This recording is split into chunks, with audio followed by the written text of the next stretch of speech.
Hello friends, I am doctor Beena Sethi और आज हम डिस्कस करने वाले हैं अपने इस वीडियो में प्रेगनेंसी के फर्स्ट ट्राइमेस्टर में होने वाले कंफ्यूजन्स, फैक्ट्स, उनके मिथ्स के बारे में।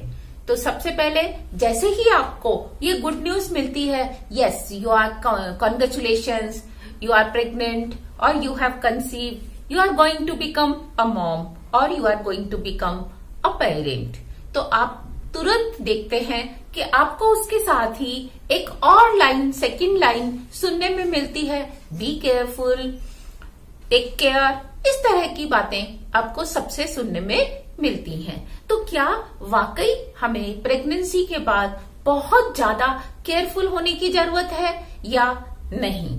दूसरा, जो ट्राइमेस्टर है वो क्या होता है और उसे हम कहाँ से काउंट करते हैं? तो सबसे पहले हमें यही समझना चाहिए कि जो हमारी प्रेगनेंसी है वो 3 ट्राइमेस्टर में डिवाइडेड होती है, क्योंकि 9 मंथ्स होते हैं और 9 मंथ्स को हम 3 मंथ्स करके 3 ट्राइमेस्टर्स में कन्वर्ट कर देते हैं। तो जो फर्स्ट ट्राइमेस्टर होता है वो क्या बहुत ज्यादा रिस्की होता है? ऐसा क्यों कहा जाता है कि बी केयरफुल, टेक केयर, या इस चीज का ध्यान रखो, क्या खाना है, क्या नहीं खाना? Everybody wants to give you some instructions. तो हर कोई आपको इंस्ट्रक्शंस देना चाहता है, तो इनको हम कैसे कंसीडर करें? कौन से इंस्ट्रक्शंस को हम फॉलो करें, कौन से इंस्ट्रक्शंस को हम फॉलो नहीं करें? तो सबसे पहले तो आप ये देखिए कि ट्राइमेस्टर शुरू कहाँ से होता है। जो कंफ्यूजन होता है सबको कि ट्राइमेस्टर की एज क्या होती है, प्रेगनेंसी की एज हम कहाँ से काउंट करें? जिस दिन आपने इंटरकोर्स किया या जिस दिन आप प्रेग्नेंट हुए, क्या उस दिन से हम काउंट करें? नो, ये काउंट होता है आपका जिस दिन आपका मंथली या पीरियड का फर्स्ट डे था। यानी कि अगर आपने जनवरी की फर्स्ट वीक में आपको मेंस्ट्रुअल साइकिल स्टार्ट हुए थे और उसी मंथ में आप कंसीव कर जाते हैं, तो 1 जनवरी से ट्राइमेस्टर की एज काउंट होगी। सेकेंड, यहाँ से आपको 12 to 13 वीक तक देखना होता है कि ये आपका फर्स्ट ट्राइमेस्टर है। जैसे ही आपके 12 से 13 वीक खत्म होते हैं, फिर सेकेंड ट्राइमेस्टर शुरू हो जाता है और उसके बाद फिर 12 से 13 वीक के बाद थर्ड स्टार्ट हो जाता है। तो ये होती है एज काउंटिंग का मेथड। इसके बाद हम ये जानते हैं, क्या वाकई इतना रिस्की होता है कि हर कोई एक दूसरे को अलर्ट करता है? नहीं, ये डिपेंड करता है आपकी बॉडी के स्टेमिना, बॉडी के सिस्टम पे, और ये सबका अलग अलग होता है।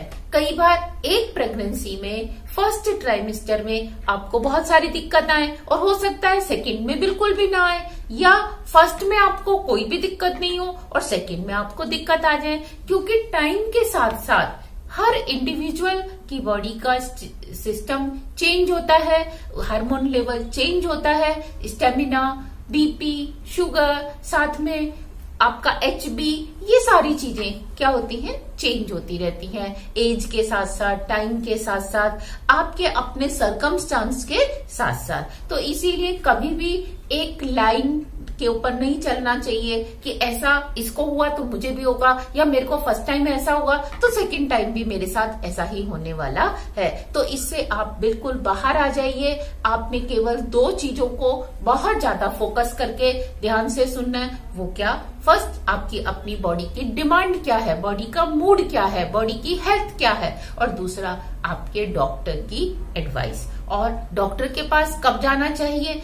देखो, कई बार ऐसा होता है, कुछ लोग कहते हैं कि नहीं डॉक्टर के पास पहले जाओ, कोई कहता है बाद में जाओ, कोई कहता है जाने की क्या जरूरत है, और कोई कहता है डेली जाओ। ऐसा नहीं है। जैसे ही आप कंफर्म होते हैं कि यस यू आर प्रेग्नेंट और you are doubtful, first you have to consult your doctor. आपके डॉक्टर आपको कंफर्म करते हैं कि यस यू आर प्रेग्नेंट और यू आर नॉट प्रेग्नेंट। दूसरा, वो आपकी बॉडी के कुछ टेस्ट भी करते हैं और अकॉर्डिंगली आपको फोलिक एसिड स्टार्ट कर सकते हैं, अकॉर्डिंगली आपको कैल्शियम की डोज स्टार्ट कर सकते हैं। इसमें आपको सबसे बड़ी चीज जो ध्यान देने की है वो क्या?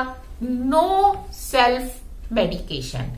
कभी भी अपने आप से कोई भी मेडिकेशन नहीं करना, कोई मेडिसिन नहीं लेनी, चाहे वो कैल्शियम की हो, चाहे वो फॉलिक एसिड हो, या कोई और विटामिन हो, या आपको हल्का फीवर है, कोल्ड है, कफ है।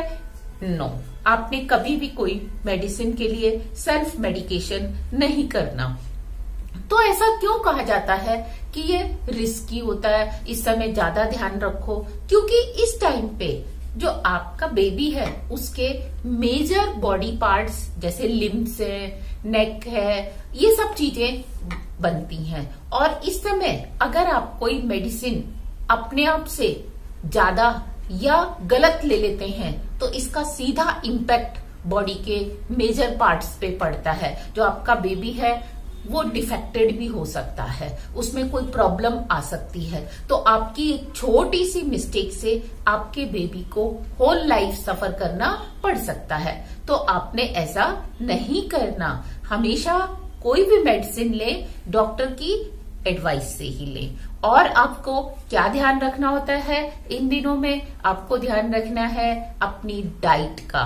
आपके मूड के अनुसार कई बार आपका डाइट स्विंग करता है। आप कभी सोचते हैं कि मेरे को तो बर्गर अच्छा लग रहा है तो मैं तो सुबह शाम बर्गर ही खाऊंगी। कभी आपको मीठा खाने का मन करता है तो आप मीठे की तरफ ही ज्यादा डाइवर्ट हो जाते हैं। ऐसा आपने नहीं करना। आप पूरे दिन में एक साथ खाना मत खाओ, क्योंकि ये भी एक मिथ है कि हर कोई ये सोचता है कि अब आप प्रेग्नेंट हो तो you have to consume double diet. No, you have not to consume double diet. थोड़ा बहुत आपका मन अपने आप कर सकता है कि आप थोड़ा सा एक्स्ट्रा लें, लेकिन ऐसा नहीं है कि you have to take double. It will increase your weight only. क्योंकि आप देखेंगे जो बेबी है उसका वेट तो बहुत ही कम होता है, तो और आपका वेट सपोज 60 केजी है तो आप अपने 60 केजी के वेट के अकॉर्डिंग से डाइट ले रहे हैं। और बेबी का वेट तो पाउंड्स में होता है तो उसको उतनी डाइट थोड़ी चाहिए। और उसका जो स्टमक है वो बिल्कुल ही, जब तक वो आपके वोम में रहता है तब तक तो उसका पीनट के बराबर छोटा सा पेट होता है, यानी कि स्टोमक होता है। तो क्या उसको इतना सारा खाना चाहिए? नो, उसको इतना खाना नहीं चाहिए। तो लेकिन जो बेबी है उसकी ग्रोथ डे नाइट हमेशा चलती है। आप केवल दिन में काम करते हैं, लेकिन आपकी body from inside day night काम करती है। और जो बेबी है वो भी डे नाइट 24 घंटे ग्रो करता है। इसीलिए आपको जो फूड लेना है वो ऐसा नहीं लेना कि एक साथ आप कंज्यूम करें या पूरे दिन में 2 बार में या 3 बार में लें। आप स्मॉल स्मॉल इंटरवल्स पे स्मॉल स्मॉल लॉट्स में क्या कर सकते हैं, अपना फूड ले सकते हैं जो भी आपको अच्छा लगता है। और ध्यान दें, किसी एक फूड के ऊपर एक्सेसिवली फोकस ना हो। आप बैलेंस्ड डाइट लें जिसमें मिनरल्स भी हो, विटामिन्स भी हो, ग्रीन वेजिटेबल भी हो, फाइबर भी हो, कुछ मीठा भी हो, कुछ नमकीन भी हो, कुछ खट्टा भी हो।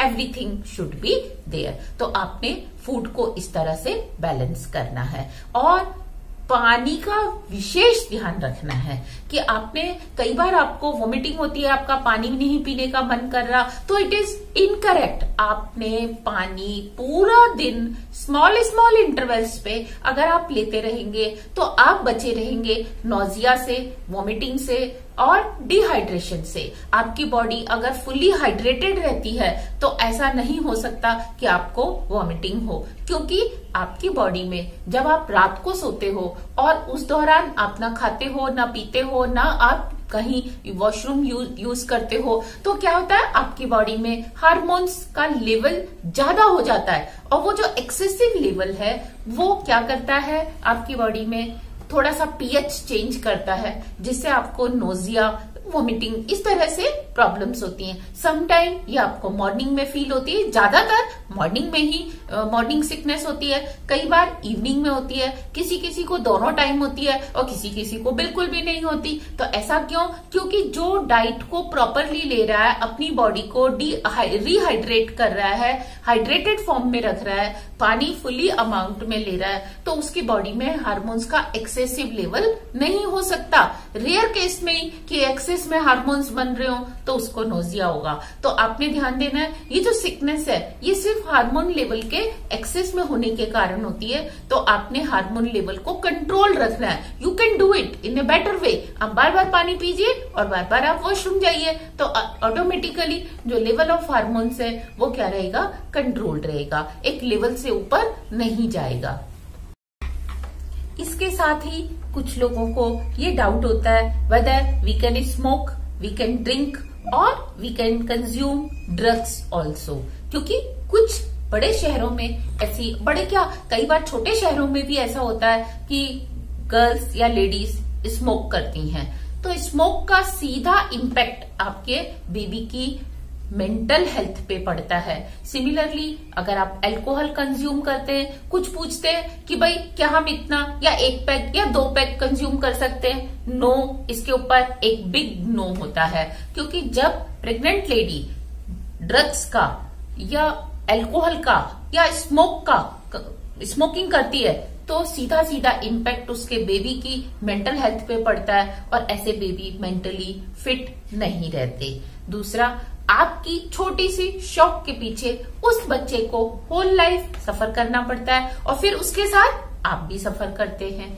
यहीं पे बहुत सारे लेडीज को ये पूछना होता है, क्या हम चाय ले सकते हैं, क्या हम कॉफी पी सकते हैं, हम कितना कैफीन ले सकते हैं? देखो, कैफीन भी एक तरह से नशा ही है, लेकिन फिर भी डॉक्टर्स के अकॉर्डिंग आप 200 milligram per day caffeine consume कर सकते हैं। तो कैफीन 2 कप कॉफी आप दिन में ले सकते हैं, लेकिन आप कॉफी भी ले रहे हैं, साथ में चाय भी ले रहे हैं, साथ में हेल्थ ड्रिंक्स भी ले रहे हैं, साथ में आप डार्क चॉकलेट भी ले रहे हैं, इन सब में भी क्या होता है, कैफीन होता है। तो वो अल्टीमेट आपके डेली डोज को इंक्रीज कर देता है और बेबी की मेंटल हेल्थ पे इफेक्ट करता है। तो आप ध्यान दें कि आपकी कैफीन की डोज 200 मिलीग्राम पर डे से ज्यादा ना हो। इसके साथ कुछ लेडीज को प्रॉब्लम देखी जाती है एक्ने की। उनके यहाँ पे या तो बहुत डार्क स्किन हो जाती है, कई बार आईज के अराउंड स्किन हो जाती है और उनके चीक्स डार्क कलर के हो जाते हैं। तो इसमें डरने की, घबराने की कोई जरूरत नहीं है। You have to consult your doctor. Some time doctors आपको कुछ ना कुछ मेडिसिन देते हैं, आपकी डाइट का कंट्रोल करते हैं और ये कई बार प्रेगनेंसी के बाद अपने आप भी ठीक हो जाती है। लेकिन अगर ठीक नहीं होती तो इसमें कहीं ना कहीं आपका अपना सेल्फ मेडिकेशन रहता है या आपकी डाइट की डेफिशिएंसी रहती है। तो इसलिए बेटर है कि आप बैलेंस डाइट लें, फ्रूट लें, वेजिटेबल्स लें, सैलेड लें, फाइबर लें, हर तरह का खाना आप खाएं। किसी एक तरह के खाने के ऊपर फोकस ना करें, क्योंकि ये इसका बहुत गलत इम्पैक्ट पड़ता है। आपका बेबी को जो न्यूट्रिशन चाहिए वो भी उसकी ग्रोइंग टाइम पे उसको नहीं मिलता, तो वो डेफिशिएंसी उसकी लाइफ में होल लाइफ के लिए रह जाती है। तो यहाँ आप ध्यान दीजिए, केवल अपने मूड के अकॉर्डिंग फूड नहीं लेना, आपने समटाइम फूड को या फ्रूट्स को या वेजिटेबल को एज ए मेडिसिन भी लेना है कि yes I have to consume it because for good health of my baby. इसी तरीके से जिंजर के लिए, जिंजर बहुत सारे लोगों को कंफ्यूजन होता है कि whether they may consume ginger, यानी कि अदरक ले सकते हैं या नहीं। देखिए, अदरक बहुत अच्छी चीज है, इसमें आपको लेने के लिए पूछने की कोई जरूरत ही नहीं है। आप इसको चाय में ले सकते हैं, आप इसको किसी जूस में ले सकते हैं। आजकल जिंजर के कैप्सूल्स भी आ रहे हैं, तो अगर आप चाहें तो जिंजर को कैप्सूल की फॉर्म में भी ले सकते हैं। इसी तरह से हम देखा जाता है कुछ लेडीज के हाथ पांव में स्वेलिंग आ जाती है या मुंह के ऊपर भी, फेस के ऊपर स्वेलिंग बिल्कुल क्लियर दिखती है, ब्रेस्ट में भी स्वेलिंग दिखती है। देखो, अगर हल्की बहुत स्वेलिंग है इट इज नॉर्मल, क्योंकि हमारी बॉडी का जो सिस्टम है वो बहुत स्ट्रांग है और वो ऑलरेडी तैयार रहता है इस चीज के लिए कि वो प्रेगनेंसी के फर्स्ट ट्राइमेस्टर को फेस कर सके। लेकिन गलती कहीं ना कहीं आपसे ही होती है कि आप उस समय बैलेंस्ड डाइट नहीं लेते या प्रेगनेंसी के लिए आपकी बॉडी तैयार नहीं होती, आप में वीकनेस है और आप फिर भी प्रेगनेंसी कंटिन्यू करते हैं। तो आपने स्वेलिंग के लिए अपने बीपी को कंट्रोल रखना है। Not only your BP, your sugar, your thyroid level, ये तीनों चीजें जो क्रोनिक डिसीज में आती हैं, इनका ट्रीटमेंट आपने प्रॉपरली लेना है कि ड्यूरिंग प्रेगनेंसी आपका बीपी शूट अप नहीं होना चाहिए, ना ही वो बहुत लो जाना चाहिए। सिमिलरली आपका थायराइड लेवल ना अप हो ना डाउन हो। इसी तरीके से आपका डायबिटिक लेवल भी बहुत हाई या बहुत लो नहीं जाना चाहिए। और अगर आप पहले से ही इन तीनों में से या तीनों के क्रोनिक डिसीज है आपको, तो आपको कंटिन्यूअसली अपने डॉक्टर के कांटेक्ट में रहना चाहिए। और यहाँ ध्यान दें, not only for first trimester, आपने सेकेंड, थर्ड और प्रेगनेंसी के बाद भी ऑलमोस्ट फॉर 1 ईयर आपने अपने बीपी को कंट्रोल करना है।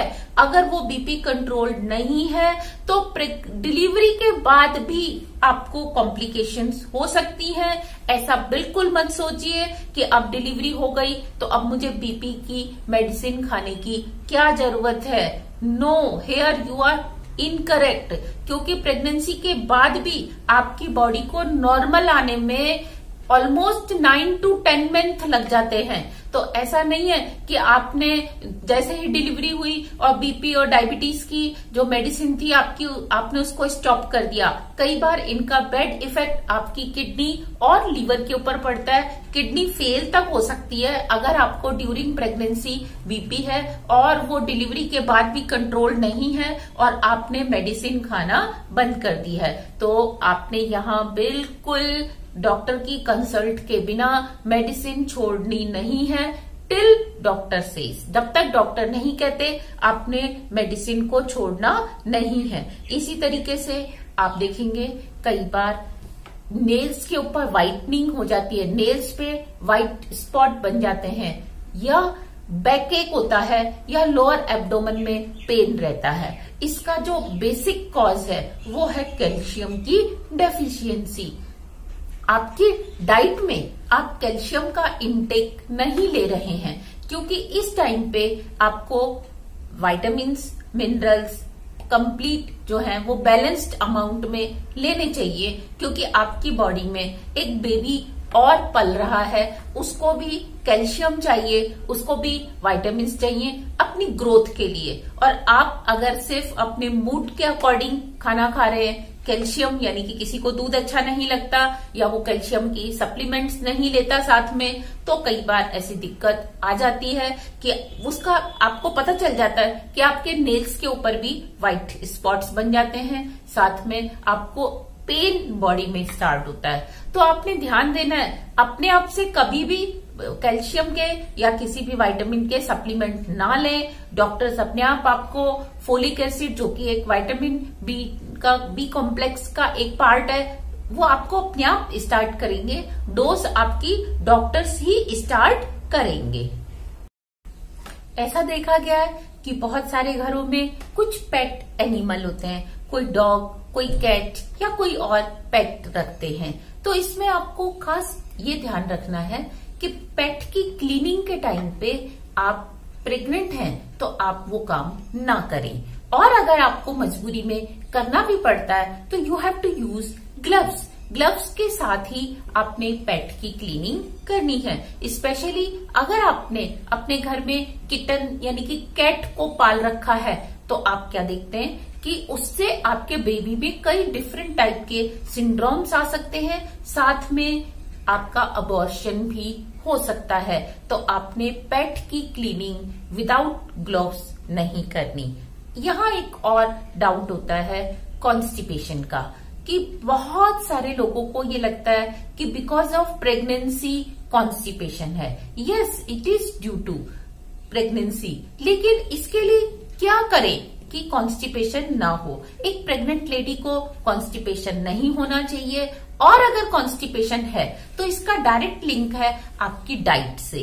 तो आप डाइट प्रॉपर नहीं ले रहे हैं, आप ब्रेड का कंज्यूमशन ज्यादा कर रहे हैं, आप वाटर का कंज्यूमशन कम कर रहे हैं, या आप और इनकरेक्ट डाइट ले रहे हैं, तो ध्यान दें आपकी डाइट में डेली कम से कम 2 मील जो है वो full of fruits and vegetable होने चाहिए। तो अगर आपको कॉन्स्टिपेशन है तो आप गरम दूध रात को सोते टाइम या सुबह उठते ही गरम दूध का कम से कम 1 गिलास जरूर लें, जो कि आपकी कैल्शियम डेफिशिएंसी को भी पूरा करेगा और आपको कॉन्स्टिपेशन भी नहीं होने देगा। सिमिलरली आप फाइबर रिच डाइट लें। फाइबर रिच डाइट में आप कोई सा भी ऐसा फ्रूट जिसमें फाइबर ज्यादा है वो आप कंज्यूम कर सकते हैं और जितना चाहे कर सकते, लेकिन यहाँ ध्यान दें आपने पपीता या कच्चा पपाया वो काम में नहीं लेना है। अगर आप पका हुआ पपीता खाते भी हैं तो जस्ट 1 स्लाइस, 1 स्लाइस से ज्यादा ना लें। और आप ले सकते हैं इसबगोल। इसबगोल जो है उसका कोई साइड इफेक्ट नहीं होता। आप रात को गर्म पानी या गर्म दूध के साथ आधा चम्मच भी अगर इसबगोल लेते हैं तो उसका विदाउट एनी साइड इफेक्ट आप देखेंगे आपको कॉन्स्टिपेशन में बहुत रिलीफ मिलता है। इसके साथ जो एक बहुत इम्पॉर्टेंट क्वेश्चन सबके माइंड में रहता है कि क्या during first trimester, second trimester या थर्ड ट्राइमेस्टर हम इंटरकोर्स यानी कि रिलेशन डेवलप कर सकते हैं? Yes, you may develop relations, लेकिन आपको ये समझना होगा कि जब आप रिलेशन डेवलप कर रहे हैं तो जो बेबी है वो तो यूट्रस में है, और जब आप रिलेशन डेवलप करते हैं तो कुछ भी ऐसा नहीं है जो कि आपके वेजाइना से और यूट्रस तक डायरेक्ट जाता हो। बीच में कार्टिलेज होती है जो कि उस पार्ट को आगे जाने नहीं देती। तो इसीलिए you can softly continue your relations. And आपने ध्यान देना है कि जैसे जैसे प्रेगनेंसी आपकी ग्रो कर रही है आपकी बॉडी पर एक्स्ट्रा वेट ना हो, that you have to be careful. लेकिन आप ऐसा नहीं है कि आप 9 मंथ तक या फर्स्ट ट्राइमेस्टर में आप रिलेशन डेवलप नहीं कर सकते, आप कर सकते हैं। Rather it will keep your mood happy और it will help you to maintain the hormonal level in equilibrium, यानी कि वो आपके हार्मोन लेवल को बहुत ज्यादा बहुत कम नहीं होने देता। इसी के साथ एक्सरसाइज को लेके भी बहुत सारे लोगों को रहता है कि क्या हम एक्सरसाइज कर सकते हैं। अगर आप नहीं कर रहे थे तो आपको एक्स्ट्रा एक्सरसाइज करने की जरूरत नहीं है। ना कोई आपको स्विमिंग में जाने की जरूरत है, ना कोई आपको वॉक करने की जरूरत है। अगर आप पहले से करते आ रहे तो आप करते रहिए। आपका अपना मन करता है तो आप लाइट स्ट्रेचिंग, योगा, हल्की वॉकिंग आप कर सकते हैं। लेकिन ऐसा मिथ कभी भी नहीं ले कि अब प्रेगनेंसी है तो हमने सीढ़ियां नहीं चलनी, हमने वॉकिंग नहीं करनी या हमने कोई और एक्सरसाइज नहीं करनी। आप सारी लाइट एक्सरसाइज कर सकते हैं और अगर पहले से करते आ रहे हैं, आप उसमें कंफर्टेबल हैं तो आपको जरूर करनी चाहिए। और आप जो रूटीन का काम करते हैं अगर आप वो करते रहेंगे तो आपको बुक भी अच्छी लगेगी, आप एक्टिवेट भी रहेंगे और आप एक्टिव रहेंगे तो आपको खाया हुआ भी अच्छे से डाइजेस्ट होगा और हार्मोन लेवल कंट्रोल्ड में रहेगा, आपके बेबी की ग्रोथ भी अच्छी रहेगी। यहाँ कुछ को ये डाउट होता है कि प्रेगनेंसी में बच्चे का या यूट्रस का साइज क्या होता है। तो जब आप फर्स्ट ट्राइमेस्टर में देखते हो तो उसमें हार्डली बेबी का यूट्रस का साइज एक एप्पल से बड़ा नहीं होता, लेकिन जैसे जैसे ग्रो करती है तो थर्ड ट्राइमेस्टर के लास्ट तक आते आते यूट्रस का साइज 2 फुटबॉल्स के साइज के बराबर हो जाता है। तो क्योंकि आपकी बॉडी में बहुत सारे चेंजेस आ रहे हैं तो आपने अननेसेसरी जिस एक्सरसाइज में आप कंफर्टेबल नहीं है आपने वो एक्सरसाइज नहीं करनी। और भूल के भी ऐसा नहीं सोचना कि अब आप डबल हो तो आपने ट्वाइस अमाउंट में खाना खाना है। नो, आप स्मॉल इंटरवल्स पे डिफरेंट फूड, फ्रूट्स ट्राई करते रहें जो आपको अच्छा लगता रहे, लेकिन ध्यान रहे किसी भी एक फूड के ऊपर फोकस नहीं करना। तो यहाँ मैंने कोशिश की है बहुत सारे आपके मिथ्स, डाउट्स को क्लियर करने की। Even if you have any doubt please right in my comment section so that I can solve your all queries, and if you like this video please share with your friends, and if someone is needy, definitely you have to share this information with those also. Thank you very much. Happy pregnancy. All the very best.